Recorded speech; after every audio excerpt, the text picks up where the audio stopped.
Assalamu alaikum ‘yan class, wannan shine darasinmu na yau kwanan wata 8 ga watan uku shekara ta 2021. Yau za mu yi bayani akan animal dabbobi. Yawa. Lion, kuma muna nan a cikin littafinmu na Teach Yourself koyi da kanka.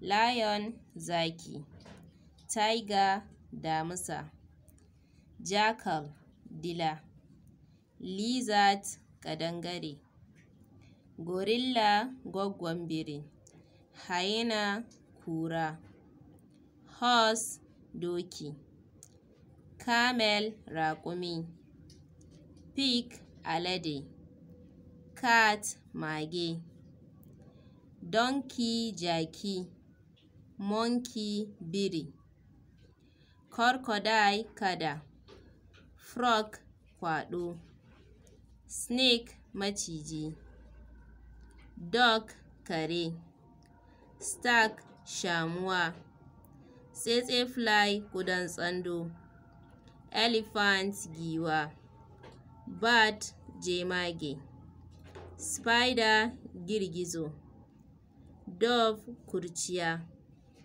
mosquito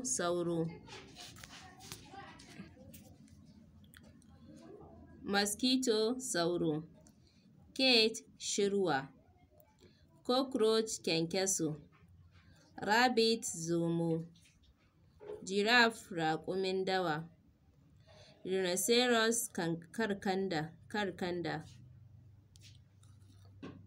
bee ƙudan zuma, fly ƙuda, rat ɓera, snail dodon koɗi, turkey talotalo, scorpion kunama, wasp zanzaro, hen kaza, vulture angulu, goat akuya, mantis koki,